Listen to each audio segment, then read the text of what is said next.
phenomenal thing. It's like a sign, you know? Your dream come true. And then and then Ringo said to me, one day they'll be singing your songs. And I was Yeah, what do you do with that but put it in your diary and hold that close? Welcome to Creative Insanity. Creative Insanity.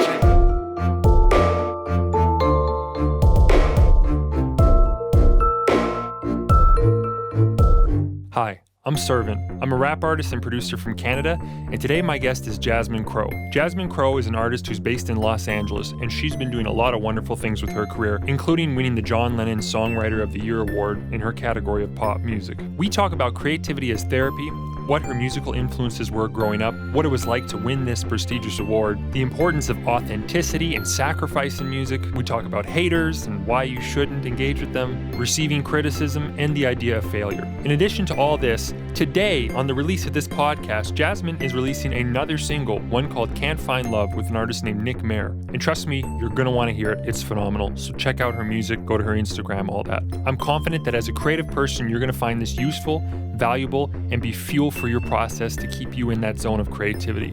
Without further ado, let's get in the conversation. Jasmine Crowe, welcome to Creative Insanity. Thanks for coming on the podcast. Thanks for having me, Servant. How long have you been an artist for? How long would you consider yourself an artist? An artist. Oh, okay. I feel like I really came into my own maybe around 3 years ago. So, yeah, where I solidified my sound and my songwriting and who I am. So, why don't you tell me a bit about that? Who are you? What is your sound? That's an interesting question. As artists, I think we're all kind of in our heads a lot. Yeah. So, I started out as a violinist and a singer, and I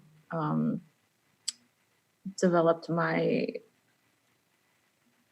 whole trip based on just music and music being around me completely since I was little.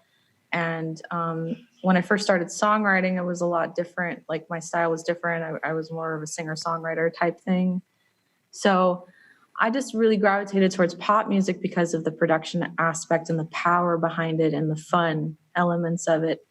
And so as a producer, it took me a while to develop my sound and like what I wanted to write about and the craft of the entire bigger picture, if that makes sense. So totally. Who am I as an artist? I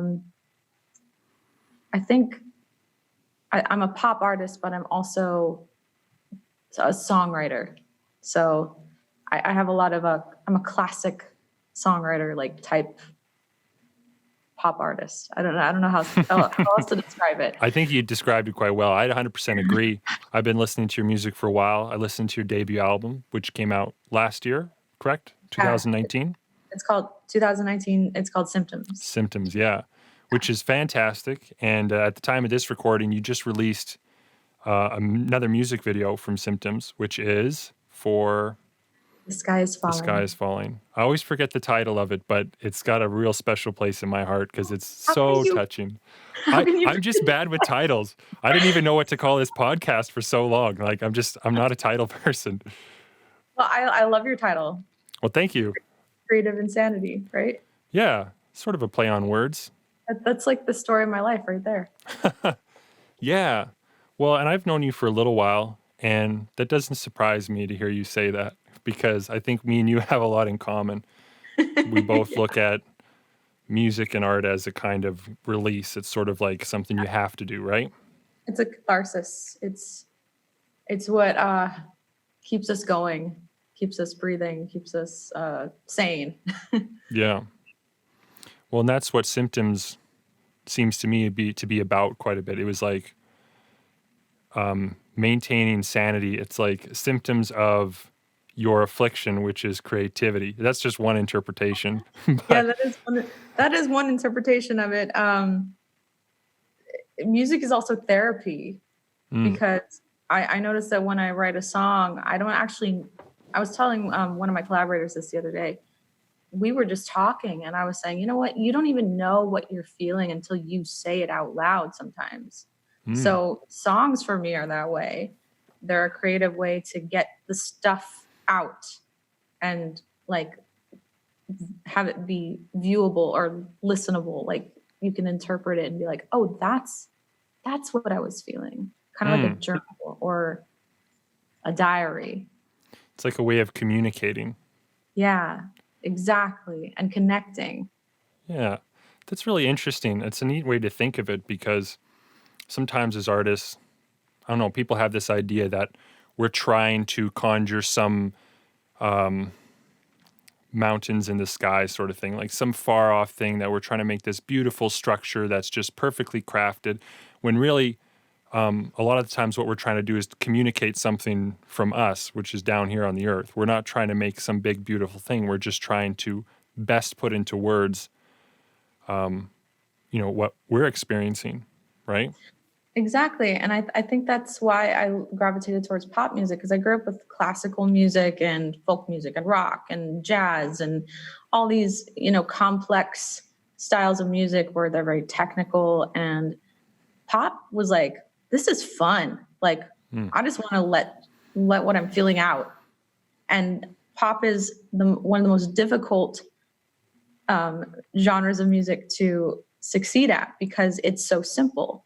You take all the complexity and make it into the simplest, purest form to communicate something. Yeah. And it's really hard. It's really difficult. People think it's easy. It's not. No, well, it's simple is like, it's definitely one word for it in the sense that, sometimes the lyrics are repetitive sometimes, but it's like people don't realize how hard it is to write a good pop song, because to be brief in speech, to say what you really mean at its core, is a much more challenging thing to do than to, go in circles to try and say it. Do it in 4 lines.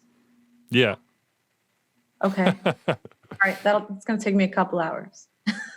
Yeah. It's, I know that as a writer as well, like I can get caught up in long language, long, beautiful language. And I'm a rap artist, right? So I like to get caught up in all the crazy designs and whatnot. But when I'm really trying to hit home, when I'm trying to make something that has that impact, often simplicity is the best tool to do it, right? Because you can wrap circles around something, but if you don't say what you mean, and it misses the mark, And it's funny you say that because, as you know, my dad was an astrophysicist. So, of course, I was, my father's daughter. I was very studious and I was in all the like advanced classes and like an overachiever. And so I would write these long essays, like 10 pages long for my English class. And my teacher would hand it back to me and be like, Jasmine, brevity is the soul of wit. Like you didn't have to write 10 pages, just write 1. Yeah. Yeah. Like, okay. That's a lot of wisdom right there. Brevity, the soul of wit. Who said that? Was that he must have been quoting something. He was Oh yeah, it sounds like a Winston Churchill or like an Oscar Wilde or something like that. I bet it was Oscar Wilde. Yeah. I want to say it is. I'll find out after. I'll put it in the show notes. But I'm a total nerd. Well, that's awesome. And that's what I appreciate about the way you approach art, is that I think it's fair to say there are some pop artists who are kind of in it because they perceive it as easy. You know what I mean? They're like, this is just fun and bouncy, and we're just going to dance around and just, make some music that entertains. But you don't approach it in exactly the same way. You try to grasp at what is human, and you seem to have a lot of depth to your lyrics. I mean, you can have fun too, and you can be silly, but you have this underlying depth that I found interesting right off the hop from when I met you and started to hear your music. So it was like, yeah, if I was going to listen to pop music, which I do sometimes, which I am inspired by, it's going to be this kind. It's going to be the kind that actually I can engage with on an intellectual level as well. Yeah, totally. Yeah. I mean, I like to have lyrics that you can dance to them, you can have fun with them, but they also make you think. They also make you feel. And one of my favorite songwriters of all time is John Lennon, and he started out doing like really simple hooky songs in 2 minutes, but took that and like created these tapestries of sound and explored pop music to so many like things that we take in now, like in music.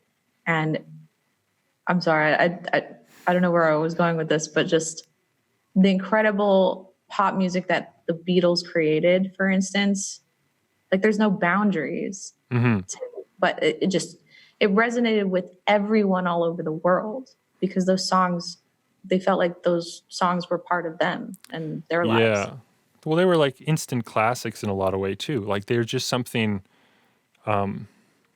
so simple about the lyrics that was so human, and it didn't need to be surrounded in, I don't know, pomp or like flash. Like it just like I want to hold your hand. Like that's a lyric, and it was like I feel that. That's like sometimes like you dance around that in your mind. You feel like when you're in that stage of relationship, you're just like, but it's like no, man, you want to hold her hand, and that's just like this delightfully human thing that they captured. And I think that's exactly what good pop music can do. Totally, yeah. And then the Yellow Submarine, but I don't know how that fits in. That was Ringo. That was Ringo? Yeah, that's right. Yeah. Ringo and Paul were the silly ones. So speaking of John Lennon, you in 2018 you won a very, I would say, prestigious award. It's kind of a big deal, the John Lennon Songwriters Award, right?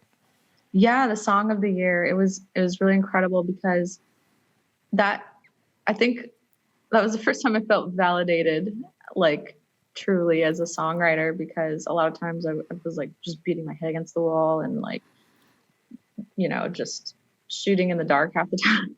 And also like, I remembered that contest from when I was 13 years old. And really? And that was before I wrote songs, I was just thinking, that'd be really cool to enter. And then like, I entered that contest for a couple years before the winning song. But I think that year Breaking Things was the only one I entered. So it was very shocking to me for them to be like, Breaking Things is the pop winner this year. And I was like, what? Oh my God. How did you find out when that all went down? Well, they announce it. You enter the contest and then they email you. And that's where it was. It was like one of 12. Like won the entire category, the entire pop category. There were no like finalists or semi-finalists or anything. It was just like, boom, you won. That's crazy. And then there was a voting thing where people had to vote for you because you were up against this other pop winner. There were like 2 sessions that year. Oh yeah. And so my fans think like I was like, vote every day. And the fans like totally like voted, and like they're the reason why the song like was up for being Song of the Year. And then I got a phone call from Matthew Reich, who hosts the Lennon Bus and the Lennon Awards, and he was like, we're going to announce the winners today.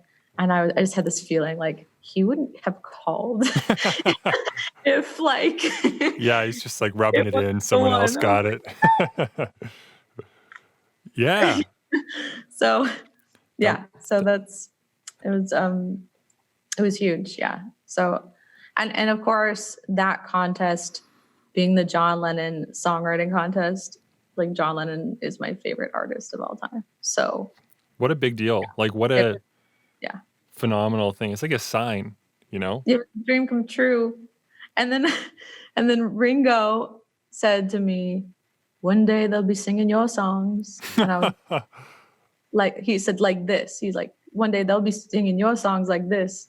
And he like, because they were playing the Beatles music. Oh yeah, man.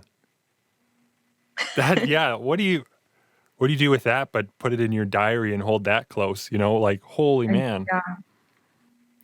yeah, that winning that contest was like major for So me. very validating for you. Up to that, before you had that validation, what do you think was carrying you as an artist? Because I know some of your story, you're a Hawaii native, right? And then you came to Los Angeles after that when you were quite young, right? Like 17 or something? Am I off? No, I came to Los Angeles in my early 20s. Early 20s. Okay, I was a bit off. What was carrying you as an artist before you had this big thing of validation? What kept you going? Well, I've always been into music production. I started music production when I was 16. Shortly after I started writing songs, and I didn't really have any mentors then, but I was just determined. I was determined to make a song sound like something on the radio. I was like wanting it to sound legit. Like, I don't know.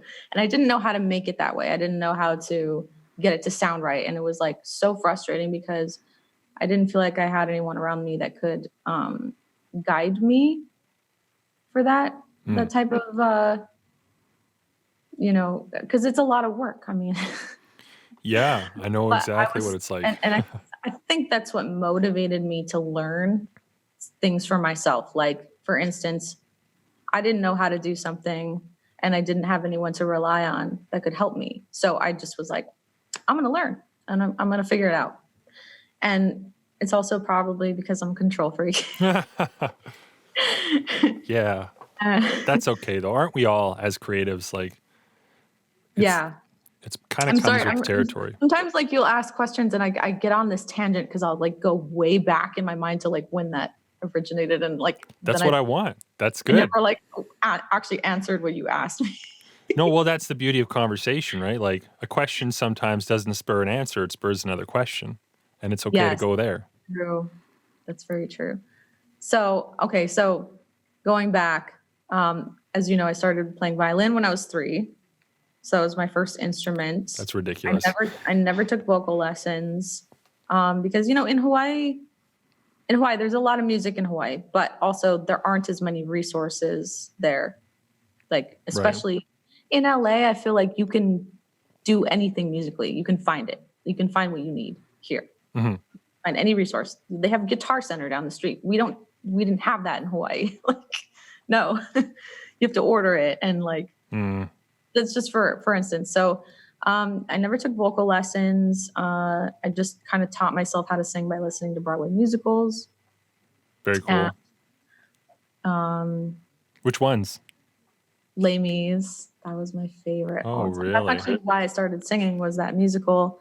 I remember being 5 years old and my parents were playing, because my dad was like super into like band stuff and orchestral stuff and like soundtracks to movies and Oh man, Broadway recordings and jazz music. Pat Metheny, like. Your dad had good taste. I think him and I would have got along musically quite a bit. Yeah. And he was a pianist. And so he would play all the musical scores on the piano and stuff like that. So of course that's what I was exposed to when I was little. So I was 5 years old and my parents were listening to the soundtrack to Les Mis, and I heard this little voice and this sad, sad girl singing Castle on a Cloud. You know that song? There is a castle on a cloud. Oh yeah, I've heard that one. Oh, there in my sleep. And I was like, Mommy, why is the girl so sad? And she explained to me the story behind it, and I just started crying. Oh man, well, that's really cool because like you're an artist, so you're touched by art. You know what I mean? Well, yeah, I think it's funny you bring that up because it's the sad songs for me were what really got me when I was little. And I would go around and sing that song to everybody. I would just stop them and be like, I'm going to sing you a song right now. And I think I was in kindergarten and I told my music teacher, I'm like, I'm going to sing this song today. So I sang it for the class, just a cappella. That's cool. But anyway, so as I got older, I thought I started joining in high school, I was really into Broadway musicals and like did musical theater and orchestra stuff and like was in a lot of those local theater productions.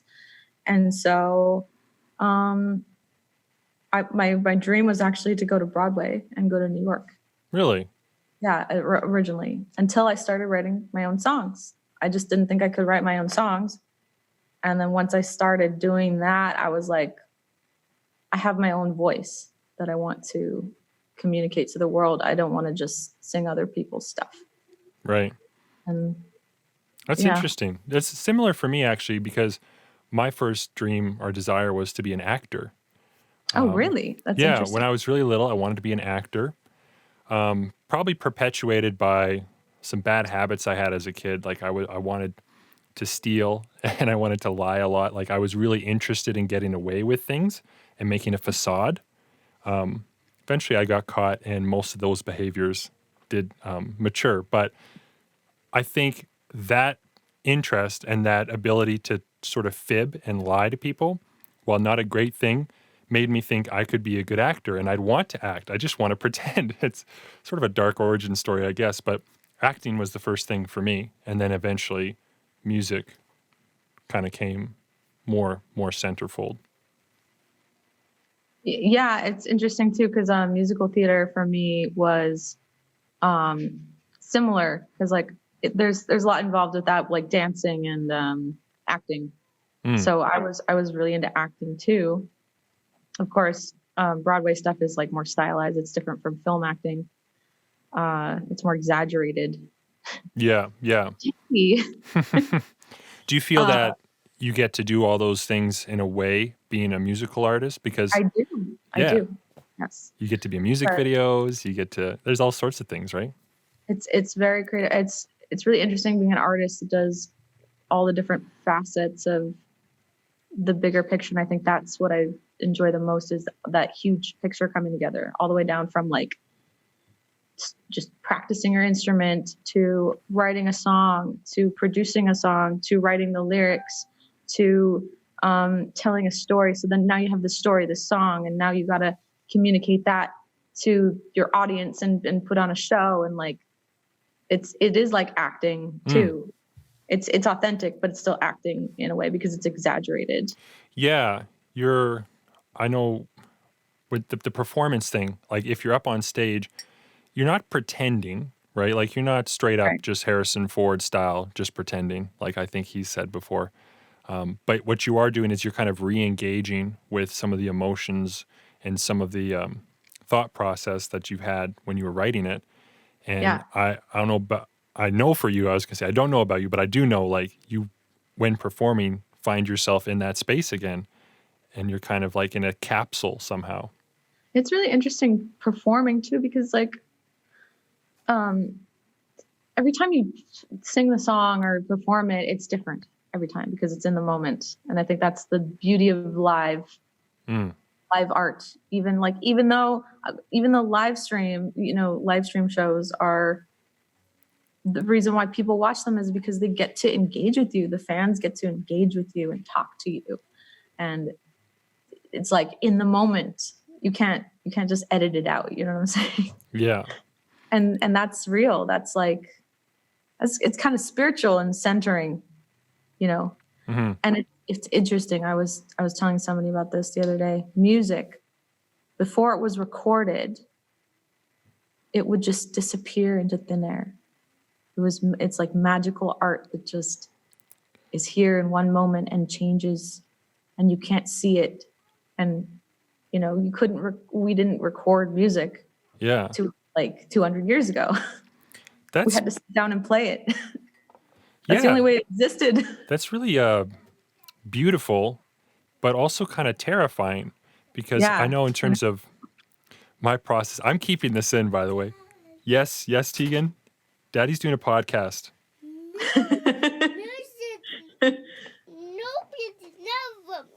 Okay, Mummy's got to handle it, okay? Go talk to Mummy, okay? Love you. Love you. Shut the door, please. Nice and tight.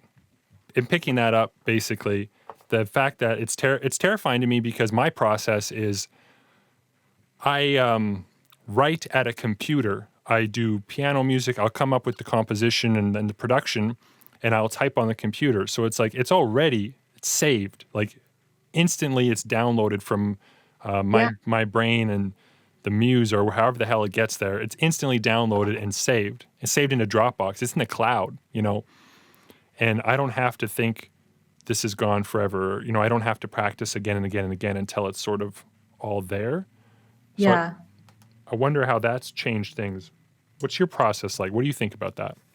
I think, my parents were older, so I was the baby in the family, but my parents were like older, so they came from a more old school type way of viewing music and art, and I definitely picked up on that. So like I'm more traditional because I started out with classical music, and I had to practice. I had to memorize complex patterns and complex passages that didn't repeat. You know what I'm saying?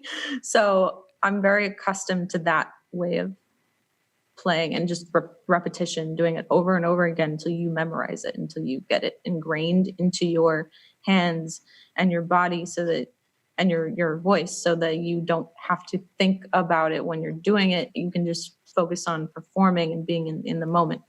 Yeah, see, that seems superior to my method for some reasons, because you memorize better, right? I know that. And I mean, the early days for me when I was writing too would be like the guitar and the repetition, just again and again.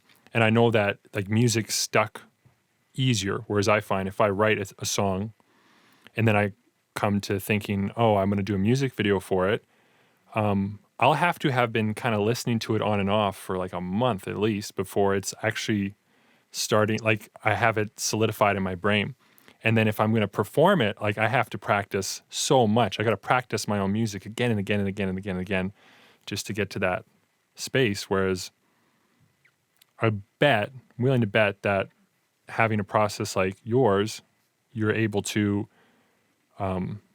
you're just able to transition better from writer to performer. I've been performing since I was 3, so It's pretty early. I think I can blame it on the Suzuki method, which is the method where I learned violin. And in the Suzuki method, you don't learn to read music at first. You learn to listen and remember by ear. And so a lot of the Suzuki method was also to have you perform in group class with other kids and stuff. So it's been different aspects of performance and that I've done since I was really little. It's funny though, because I remember being in the nativity play when I was 3, and that was the first time I'd ever gone on stage, and I was like the little lamb in the. And I remember I was so scared I ran off stage and didn't even I wasn't even in the play, like. And now you can't kick me off stage anymore. That's so funny. That's like, wow. There's some symbolism in that. You know what I mean? The little lamb is the thing that would typically be for slaughter, right? It's why, in Christianity, Christ is the little lamb. And you wanted to run away from that. You didn't want to be the lamb. And then now you're like, put me up there. Like, you ever think of, put me on top in black. Yeah. Do you ever think of music as there's some kind of sacrificial element to it? Like yeah. Tell me about that. Tell me your thoughts there. You have to bare your soul. Otherwise, the thing about music is people feel music. That's why people listen to music, is they want to feel something. And that's also the challenge of writing something that people want to listen to over and over again is, if you're not communicating that feeling, people pick up on it. You can't hide. You can't hide from it. You have to bear all. You have to bare your soul. Otherwise, no one will care.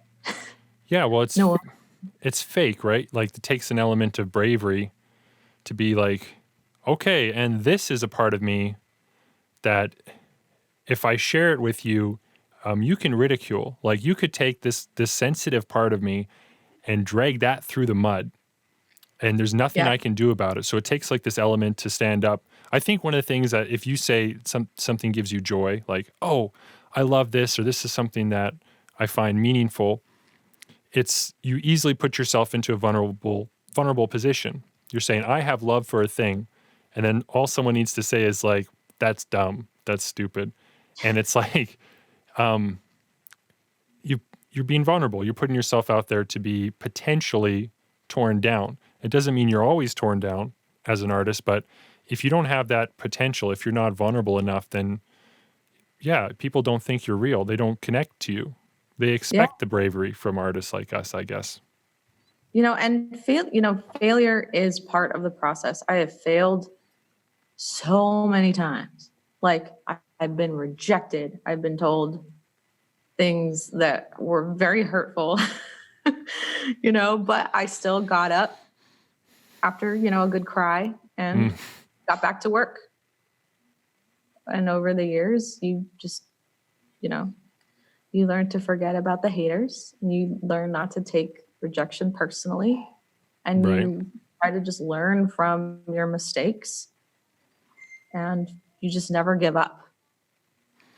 Right. So what is that then that's driving you? Like, you have this like intense Good sort of, question. That's a good question. you're like, yeah, you're like, Oh.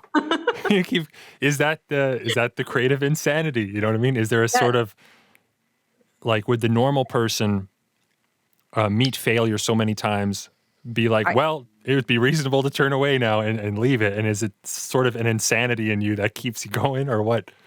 Well, I think it's because if you didn't care, then you wouldn't keep doing it. Like, if you didn't care about it. I used to hate music because I wasn't good at it. You know what I mean? And I hated myself for being like, why do I suck at this? Why is it taking me so long to those thoughts of like failure, like, oh, somebody says something and then you just think about that and obsess about it. Like, or like if somebody, I don't want to like be specific or anything because I can't think of anything specifically, but if you ever have somebody tell you something that was like at your weak spot, and then you just took that inside you and you're just like, maybe they're right, and then you obsess about that thought. And then for me, what I do is I obsess about it and then I just flip it. I'm like, I'm going to get good at this. So you've got nothing to say. Yeah, actually, I have a specific example that came to mind. So I'm an okay singer. I am nowhere near the same ballpark as you. That's for sure. It's a real gift of yours. I'm a passable singer, and there's a range that if I'm within it, I have a unique enough sounding voice that, most people aren't like, oh, that's terrible. And I seem to be better live. But there is, in the higher range, something for me that I just don't feel like my voice sounds very pleasing. But I always thought if I'm hitting the notes, I'm okay. I wasn't really hitting the notes. I actually struggled with pitch. And I had a buddy of mine just kind of give me the straight up, my buddy's name is John, one of my really, really good friends.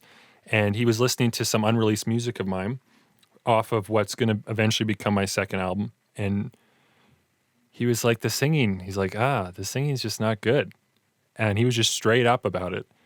And I was like, oh, but I thought it was kind of good. Like, I had this sort of illusion that it was like good, but he had this sort of, it was like critical, and he hit it, and he wasn't doing it out of malice. He wasn't like, I want to make you feel bad. He's like, I know this matters to you, so you should know you kind of suck a little bit in this area.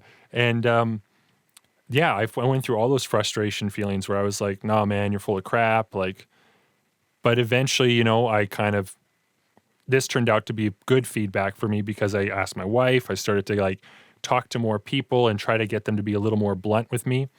And I realized, I kind of had a weak spot in the singing. And so after the mourning the loss of the fact that I don't have a fantastic voice all the time, I went to singing lessons. I went to an artist in Edmonton named Mallory Chipman, who's fantastic jazz singer as well, and she was teaching me some things, and I also discovered auto-tune and became a little less ashamed of that. You know, it was like I kind of just took it head on. That was one example that I can think of, but I know it goes the other way too, where sometimes people pick at something that really doesn't need to be picked at, or that it's fine, or it's just an opinion.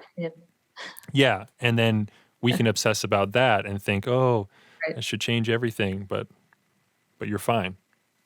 Yeah, I mean, I totally get what you're saying. Like, I mean, that's the thing is knowing what your weaknesses are and turning them into strengths, and knowing to go out and get help for the things you're not as good at. And sometimes, you know, being a control freak too,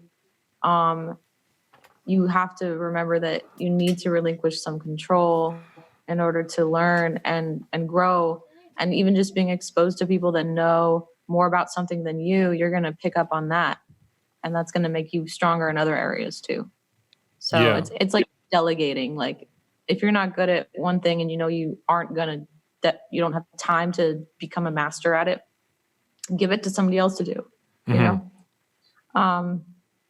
Or if you want to learn and just keep learning, if you're driven to do it, then just learn and just grow and just push yourself, you know? Yeah. So We all have our strengths and we all have our weaknesses and our passions. So what are yours? What are your weaknesses? I'm curious. If you're willing, let me know. What's something that like you don't feel maybe you're great at all the time, or something that you really had to learn to get better at? sometimes I'm too much in my head. People tell me that I'm too much in my head. I overcomplicate things all the time. I overthink things to the point where I psych myself out. And then I stop. I don't connect that way. And so it's like the technical side of me coming out and then not being able to reach anybody Right. when I'm in that state. If that makes any sense. It does sort of. I want to know, like, do you have a strategy for that? What do you do when you're in that zone? Or do you just sort of embrace it and be like, I'll deal with it when I'm out of here? Like, what do you do? Oh, I've had moments where I freeze up, I break down. Strategy is to survive in the moment and then figure out how to fix it later. Like just get through the moment. Yeah. And then Focus reevaluate. Focus on the short term over the long term, right? Yeah, well, sometimes, especially when you're performing live and something goes wrong or you freeze up, or I mean, you can't just drop the ball. You can't just stop performing. You got to keep going, and if you're not feeling right, you just okay. I think that's part of like sometimes when I'm performing, I'll feel like I'll freeze up, like I'll stop feeding off the audience. I don't know if that makes sense. No, it does. That's my biggest fear is you like get in your own head, and then you're like, yeah. No, it's hard to describe. Besides that, like your locus of control, wherever that is, it shouldn't be just in your head when you're performing. It's like it should be. You have to lose control when you're performing. That's what people want, and it's really tough to have control over your instrument and your body and everything, and be aware of your bandmates and be aware of like the sound and all these different elements, and also just give yourself away at the same time. It's really hard. It's like if you're performing by like trying to host a podcast and your daughter comes into the room and is just hanging around. Go with it. You just go with it, right? Go with the flow. Honey. Yeah. And it's funny sometimes when you fuck. Can I swear on this? You can swear on the podcast. She can't hear you. When you fuck up, people love it. It's like they kind of like seeing the human side of you, unless they're haters, and then they're just waiting for you to fail. But yeah, there's the haters mentality is. I feel like I was never a hater of anything, but I kind of get it when I think of it like when I was a teenager. I used to be really critical of film. I love movies, But I'd be like that guy where it's like, no way, man, like this wouldn't have happened in reality, and like it was just so fake, and the acting was like, I would just like tear things apart, and I'd want to. I think because maybe it made me feel superior. But then as I got older, Yeah, totally. I was less of a hater or whatever, and I started to like really give film in particular like the benefit of the doubt. I would go to the movies and just say, I want to have a good time. I'm here for, some time away from my family, if I'm out with friends or something, or with my family if I'm with my family. Like I'm doing something that I want to enjoy. And I found that it was like a different mindset. Of course, I had films I loved when I was younger, but now it's like, it's hard for me to find something I hate. I just love so much. I have a different mentality altogether. Well, okay, it's interesting you say that because I have a song. It's called Indifference, and it's not released, but the opposite of love is not hate, it's indifference. Because if you're indifferent, you really don't give a fuck. You're right. If you're a hater, then if you hate something, it's because you are looking for something you're lacking. Or you're trying, like, especially if I don't know if you've ever been to those chat rooms or anything or live streams where there's a troll in the room and they're trying to get your attention by saying these horrible things, and they just want attention. Yeah. You know? They just need a hug. Like, it's terrible, but it's like, are you okay? Yeah. Why are you? I told one person they were hating on something I was doing in a live stream, and I was just like, dude, if you don't like me, then leave the chat room. Don't listen. If you don't like my music, then go away. Like, why do you care? I don't care. I don't care about you. Yeah, well, people do that to get a rise too. I know, like, I had some fun, and when I say fun, I mean the opposite of that. I had a hard time with some trolls when I had one of my music videos. I don't even remember which one, but it was shared on a bigger person's page, a guy named Young Verse, who shares a lot of up and coming rappers stuff. And he's got just a bunch of subscribers or people who follow him. And he shared that, and my thing got nothing but hate. Like, I got a lot of love from other places, but on his share in particular, on this video only, he shared other work of mine. But this one, people just were like, man, learn how to rap, or this guy's an Eminem wannabe, which is like a common thing you'd hear if you're white and you rap. But nonetheless, Sorry, say again. Oh, Eminem is badass. Yeah, he is badass. He's done a lot of great things. I could talk about him for days, but I mean, in this instance, I thinking like, oh, I'm a genuine guy. I want to be authentic, and I just want to like be myself. And myself was actually kind of hurt because of the things they said. Like, I hadn't encountered this kind of stupidity before, and so I was like, you know what? I'm just gonna tell them how I feel. And that was one of the dumbest things I ever decided, because I engaged with the troll, and I was like, hey man, I read your comment, and I know ultimately like your opinion on the matter doesn't affect me, but like just reading it actually kind of did upset me. I'm sorry you feel that way, I guess. But anyway, just know that your comment was read, and you did enact some hurt in me.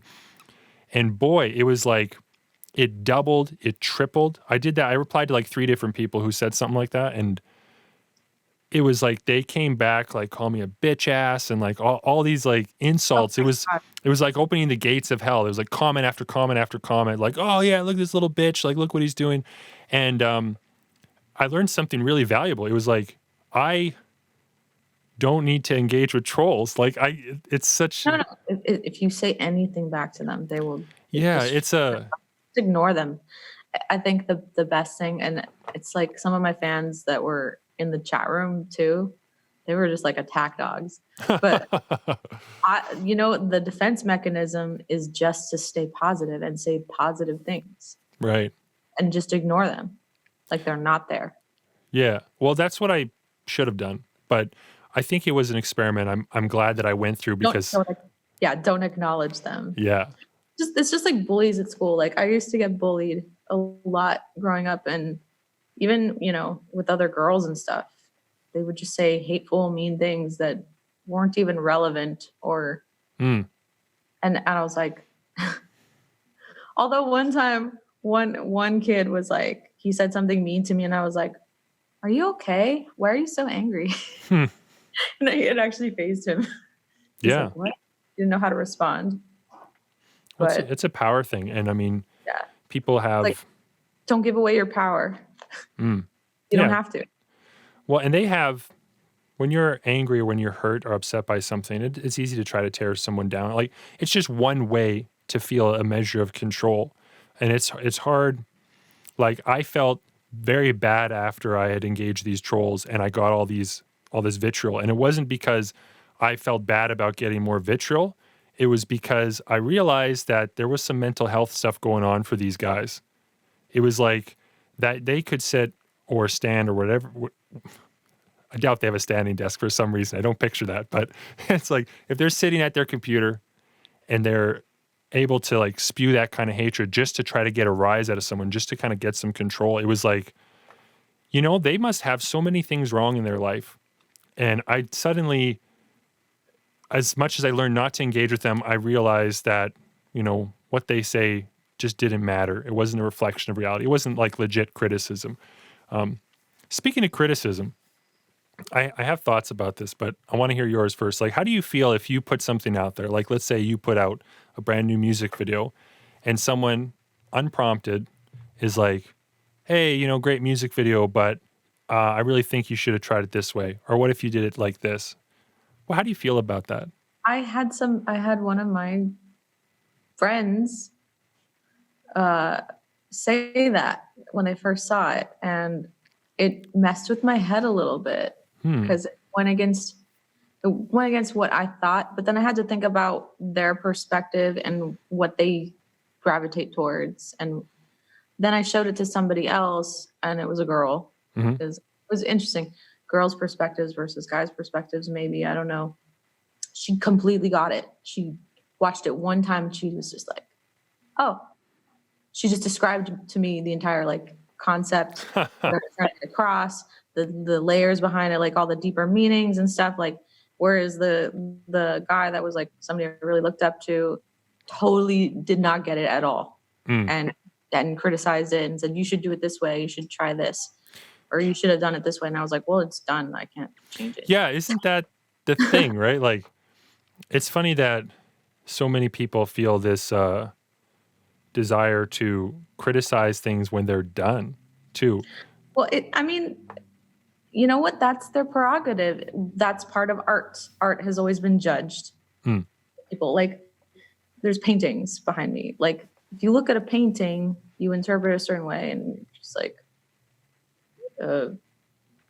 people analyze it, they evaluate it, but it's subjective, Mhm. the art is. And There's- so it's just like somebody reviewing your album in Rolling Stone or something, like, they're allowed to do that. Let them do it. Yeah. Because your art is making them think that. So whatever. Maybe it's maybe there's a distinction to be had here, because if there's people that's what they do is criticize art, like they're almost They're critics. specialized. Yeah, they're The job. critics. They have a job. But I find I have such a pet peeve, and I guess I don't really hold it against them, but it's something that when I finish something or I put a music video out there and then people are like, "Hey, this was good, but really you should work on this," or like, to me it's like it's almost kind of useless, where I would rather ask for criticism by someone whose opinion matters. Not to say my friends' opinions don't matter, but it's like if you just jump at me and say, I think it could be better in this way, it's almost like a violation of trust. It's like, I didn't ask you for that. Like, it's all done. And Right. Well, it's interesting because some of the earlier songs that were kind of more demo-y, people liked them better than the polished stuff because it resonated with them more. So, I mean, I think not being perfect is part of what makes art great. Yeah. As well. Well, I 100% agree with that. And we're not perfect. right? We are these chasms of imperfection. And I really think that if we are being vulnerable, if we're showing who we are at the core, we're going to show something imperfect. And that's Yeah. how people reflect us, back earlier in our conversation. It's like that's what people are connecting to when you're vulnerable and brave enough to be on the stage and to perform this stuff. So, yeah, I guess a good lesson is to keep some of that raw energy, right? Let the song write itself. I mean, it's just like, why do people love Adele's album so much?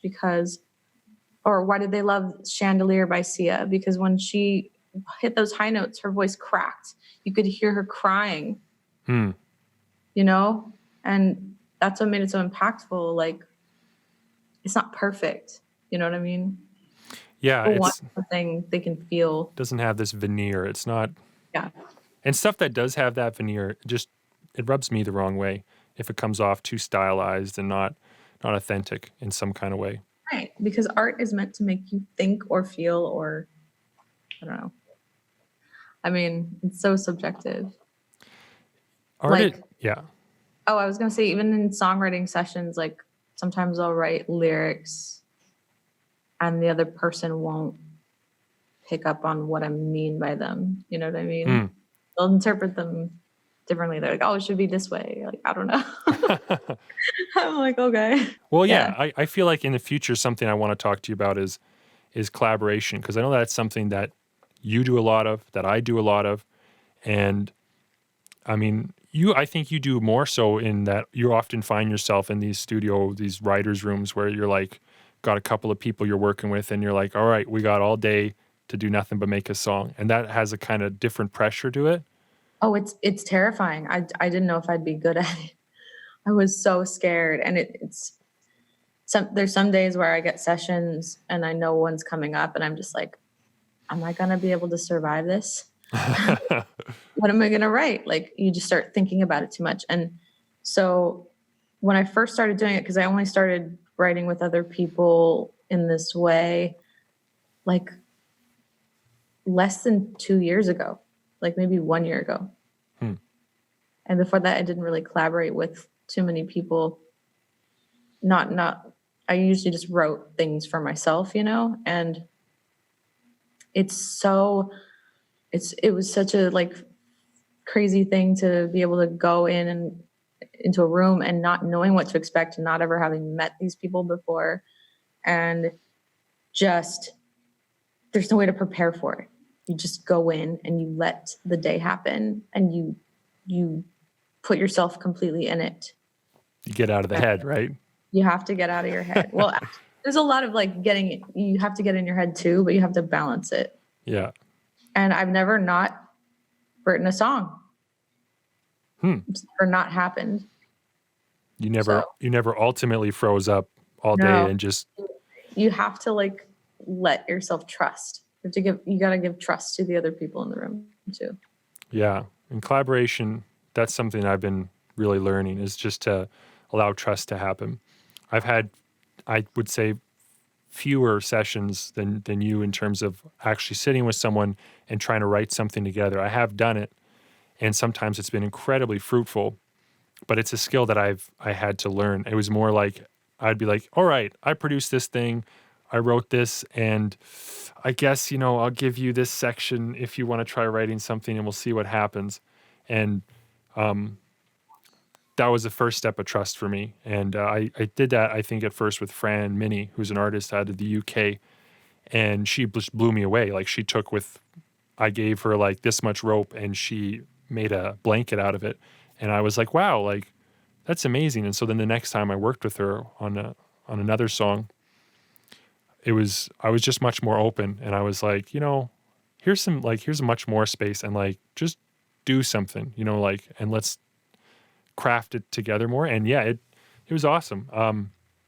Definitely something I want to dive more into. Well, and for us to collaborate too a bit, like, it's interesting because we're not in the same room, but. No, I was actually talking to one of my friends who, she's a writer for Pulse and she does a lot of sync stuff. And I was like, just chatting with her last night, and I was like, how are you holding up without these songwriting sessions? She's like, we've been doing them remotely. And, you know, it works. And then she was like observing that people might move away from LA after this whole thing is over, because they realize they won't have to like live here, and it's really expensive to live here. So it's like, oh, interesting. work. And I was like, oh, it's an interesting thought. It's nothing like being in the room though. Yeah, like ordering pizza and stuff, like it just totally different energy, I imagine. Yeah, but it's also like you have to be on, I don't know. Yeah, sorry, I was just like.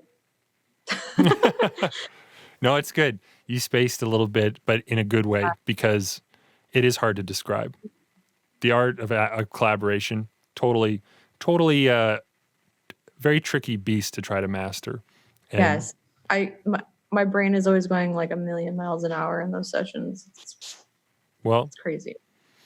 It didn't seem to be going a million miles an hour here. You seem quite relaxed. I'm glad that I had you on and got to actually see you face to face and have another conversation with you, this time in podcast form. Yeah, this is awesome. These discussions are super like inspiring, and it's like it just happened really naturally. Mm-hmm. Yeah, no, I knew it would. Like, yes, I know. I feel like we're very similar people, so it's just really cool. Thanks so much for your time. I want to just get one thing. Where can people check out your music? Where can they find you online? You can find my music anywhere. It's on Spotify, Amazon, Apple Music. It's on YouTube. Check me out on all the socials. My handle is @I am Jasmine Crowe, and that's JasmineCrowe. Yeah, E on the end. Jasmine with an E, Crowe with an E. I'm pretty sure my parents did that on purpose. Well, they did a good job. Yeah. And please, for all my listeners, please check out Jasmine's work. It's really great. Symptoms is a phenomenal album. Check out her latest music video, The Sky's Falling. It's wonderful. And thanks again for coming on to the podcast. Thanks for having me, Spencer, servant. Thank you for listening to today's podcast. If you found any of this valuable, please consider subscribing, recommending this to a friend, or leaving a positive review on iTunes, Spotify, or wherever you happen to be listening. If you watch this on my Servant YouTube channel or Facebook page, please leave a comment and share. I love to hear from my listeners and learn from them. Learn more about me at www.servant.com. That's SRVENT.com. Thank you again for your time. Now go be creative and sane.